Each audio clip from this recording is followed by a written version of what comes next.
Hello everyone. Previous class में हम लोगों ने देखा था इलेक्ट्रिक फील्ड डायपोल के कारण एक्सियल पॉइंट पे इक्वेटोरियल पॉइंट पे क्या होता है। फिर हम रिलेशन फाइंड आउट किए थे कि इलेक्ट्रिक फील्ड एक्सियल पॉइंट पे और इलेक्ट्रिक फील्ड इक्वेटोरियल पॉइंट पे दोनों के बीच का रिलेशन हम फाइंड आउट किए थे कि क्या होता है। फिर आज से हम स्टार्ट करेंगे नया टॉपिक। डायपोल को जब हम टॉपिक का नाम लिख देते हैं पहले कि dipole in a uniform external electric field. बोल रहा कि जब हम कोई डायपोल को यूनिफॉर्म इलेक्ट्रिक फील्ड पे हम रखते हैं तो फिर क्या चेंज आता है। एक्चुअली टॉर्क फाइंड आउट करना है कि जब डायपोल को हम एक्सटर्नल इलेक्ट्रिक फील्ड में कहीं हम पुट करते हैं। ऐसे जब पहले तो हम यूनिफॉर्म इलेक्ट्रिक फील्ड समझना ज़रूरी है। उससे पहले जब हम उसको डेरिवेशन करेंगे डायपोल टॉर्क का, उससे पहले आपको समझना ज़रूरी है कि electric field uniform electric field किसे कहते हैं। Actually uniform external electric field समझने के लिए ऐसा समझो कि एक कांस्टेंट वैल्यू है। एक्चुअली हर एक टाइम के साथ तो चेंज नहीं कर रहा है, कांस्टेंट वैल्यू से चेंज कर रहा है। अगर तुम डायग्रामेट्रिकली देखोगे तो ऐसा समझा, जब डायग्राम दिया हुआ रहेगा तो हर एक इलेक्ट्रिक फील्ड लाइन का डिस्टेंस देखो पैरेलल है, आगे पीछे नहीं है। या फिर देखो ये यूनिफॉर्म एक्सटर्नल इलेक्ट्रिक फील्ड नहीं है, ठीक है। तो यूनिफॉर्म मतलब पूरी कांस्टेंट वैल्यू है, ऐसा चेंज नहीं कर रहा है, हर जगह सेम है। तो एक यूनिफॉर्म एक्सटर्नल फील्ड है। तो क्या बोल रहा है, जब एक यूनिफॉर्म एक्सटर्नल इलेक्ट्रिक फील्ड में जब हम कोई डायपोल को रखते हैं यूनिफॉर्म एक्सटर्नल फील्ड में, जैसे हम मान लेते हैं एक डायपोल है, ठीक है। इसका चार्ज हम मान लेते हैं प्लस क्यू है और इसका चार्ज हम मान लेते हैं माइनस क्यू है, ठीक है। तो जब और इसका एंगल मान लेते हैं, जैसे हम ओ पॉइंट मान लेते हैं और दोनों का बीच का हाफ है ओरिजिन, तो इसका एंगल हम मान लेते हैं थीटा है। तो क्या होगा यहाँ से देखो, हम बताए थे कि फोर्स निकालने के लिए कि इलेक्ट्रिक फील्ड हम जब पढ़ाए थे तब बताए थे फोर्स बराबर, जब हम कोई चार्ज को इलेक्ट्रिक फील्ड में रखते हैं तो क्या होता है, फोर्स बराबर चार्ज होता है।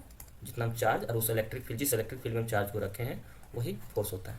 तो सिमिलरली यहाँ पे तुम देख सकते हो, इस क्यू चार्ज के कारण इलेक्ट्रिक फील्ड तो यही है, ये कांस्टेंट यूनिफॉर्म इलेक्ट्रिक फील्ड है।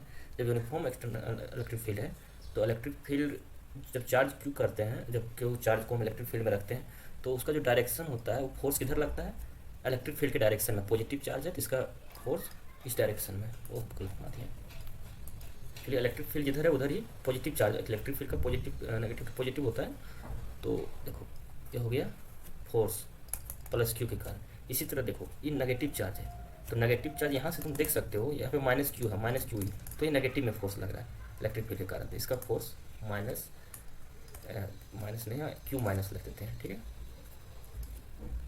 क्यू माइनस, देखो पूरा यहीं से क्वेश्चन खत्म ही हो गया है समझो। तो अब इसी को हमको लिखना है। और एक चीज़ यहाँ कंसिडर करते हैं, डायपोल का बीच का जो दूरी हम मान लेते हैं, इसका हम डी मान लेते हैं। पूरा डायपोल का जो डिस्टेंस है वो डी है। फिर हम आगे देखते हैं, आप नेम डाल देते हैं सब जगह से पहचान में। इसको मान लेते हैं ए है, इसको बी मान लेते हैं, ओ हो गया। अब हम आगे सॉल्व करते हैं, ठीक है। और ये डिस्टेंस तो डी दिया हुआ है, तो यहाँ पे लिखेंगे force, force on charge plus Q पे फोर्स क्या हो जाएगा, क्यू ई, ओके। उसके बाद हम देखते हैं ये अपॉन फोर्स हो गया, फिर फोर्स यहाँ इधर लिखना है, force on charge minus Q, यहाँ पे हो जाएगा माइनस क्यू ई, ओके। अब हमको पता है कि टॉर्क का फॉर्मूला हमको पता है। टॉर्क बराबर क्या होता है, आर क्रॉस एफ। क्या होता है, आर क्रॉस मतलब परपेंडिकुलर डिस्टेंस आर, और फोर्स मतलब जैसे कोई पॉइंट पे फोर्स लग रहा है उस जहाँ से हमको, जैसे यहाँ से है तो परपेंडिकुलर डिस्टेंस जितना होगा इसे आर, समझ रहे हो। सॉरी यहाँ पे मिस्टेक कर रहे थे हम, एक मिनट। आर क्रॉस एफ, इसी को हम आर क्रॉस एफ को क्या लिख सकते हैं, R F sine theta. Sine theta देखो यहाँ से समझ में आएगा तुमको, ये डायग्राम से हम डायग्राम फिर यहाँ पे बना देते हैं तो समझ में आ जाएगा आसानी से। ये देखो एक डायपोल था, उसका एंगल थीटा था, ठीक है। इधर फोर्स F1 लग रहा था, इधर फोर्स F2 लग रहा था, ठीक है।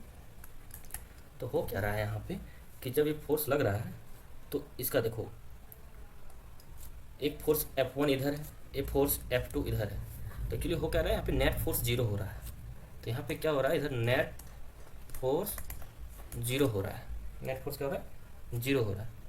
तो हम लिखेंगे टॉर्क बराबर, नेट फोर्स जीरो हुआ तो पहले हम टॉर्क वन निकाल लेते हैं, इस चार्ज के कारण टॉर्क कितना लग रहा है, इस और इसके कारण टॉर्क कितना। टॉर्क मतलब ये एक्चुअली जब फील्ड लग रहा है इलेक्ट्रिक फील्ड, तो इसको घुमा रहा है चार्ज को, ये रोटेट करवा रहा है। तो एक्चुअली टॉर्क इस चार्ज के कारण कितना लग रहा है वो हमको फाइंड आउट करना है। टॉर्क को टाउन से निकाल करते हैं। और हम क्या बताएं, आर जो है यहाँ पे परपेंडिकुलर डिस्टेंस है।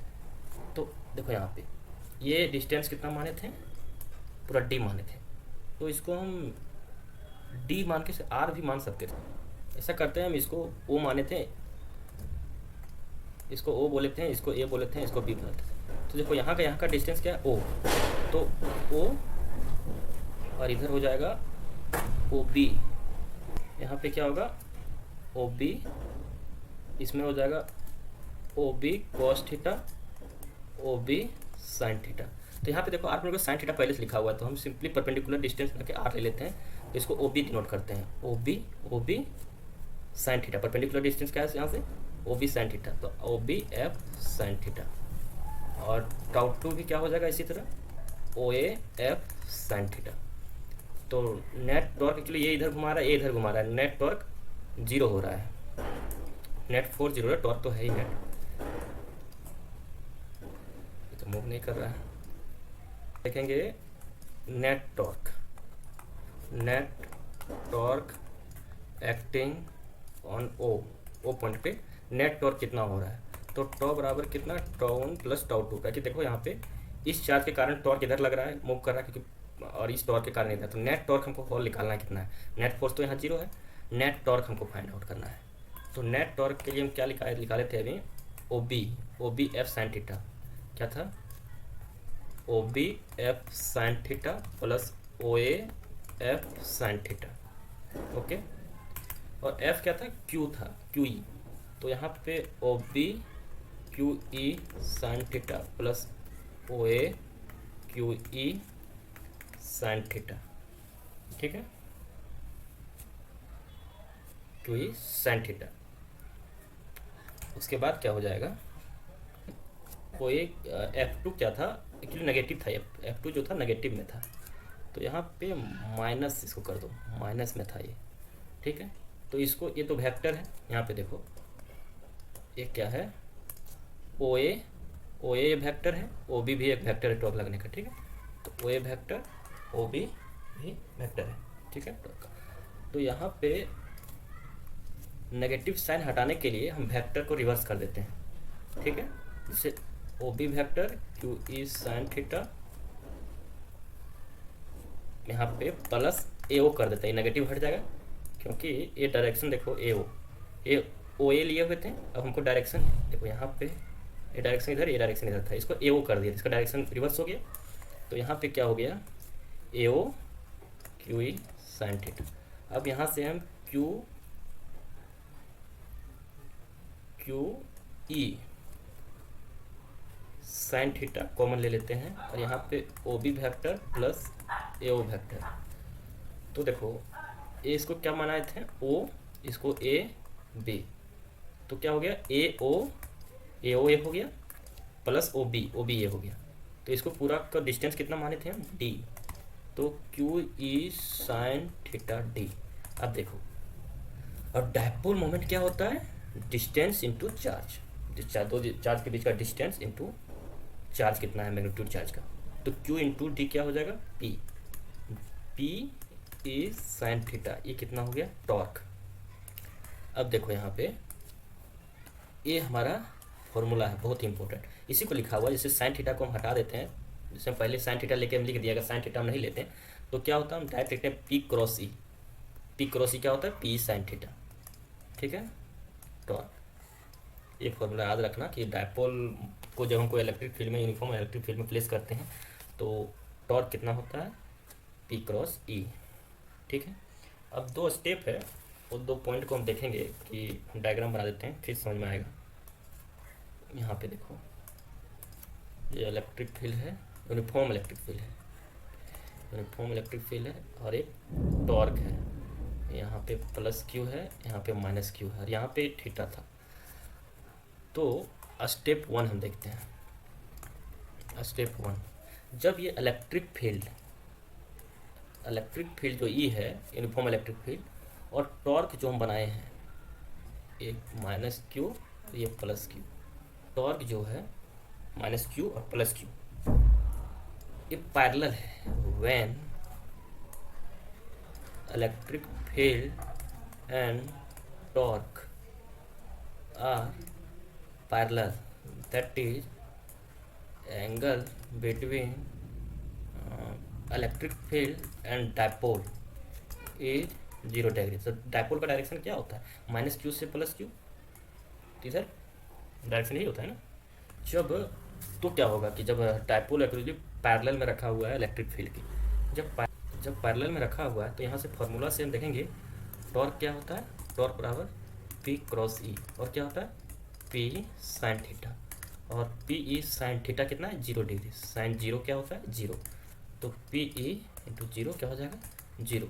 इसका मतलब क्या हुआ, जब डायपोल को इलेक्ट्रिक फील्ड में रखते हैं, पैरेलली रखते हैं, डायपोल को इलेक्ट्रिक फील्ड में पैरेलली रखते हैं, तो टॉर्क 0 होता है, टॉर्क का कोई वैल्यू नहीं होता है। ठीक है, तो इसका मतलब क्या होगा, तो यहाँ पे लिख सकते हो 4 थीटा बराबर 0 डिग्री,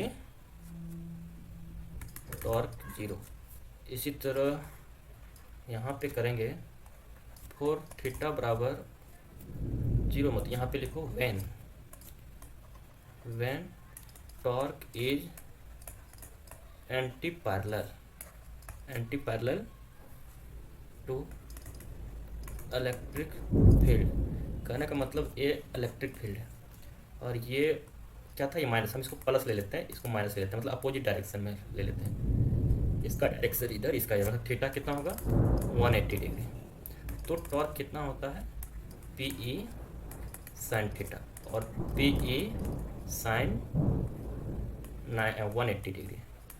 साइन 180 डिग्री क्या होता है बताओ, साइन 180 क्या होता है, क्या होता है, ये भी 0 होता है। ठीक है, तो जब भी पैरेलल एंटी पैरेलल टॉर्क रखा हुआ, डायपोल रखा हुआ रहता है एक्सटर्नल फील्ड में, तो टॉर्क 0 होता है। ठीक है, चलो यहाँ तक तो हो गया, ये डेरिवेशन समझ में आ गया होगा। फिर हम आगे देखेंगे, कुछ क्वेश्चन भी देखेंगे, फिर नया टॉपिक भी देखेंगे। नया टॉपिक में क्या है, कंटिन्यूअस चार्ज डिस्ट्रीब्यूशन। लेकिन हम आज इतना ही करते हैं, तो मौसम ख़राब हो रहा है। चलो, थैंक यू।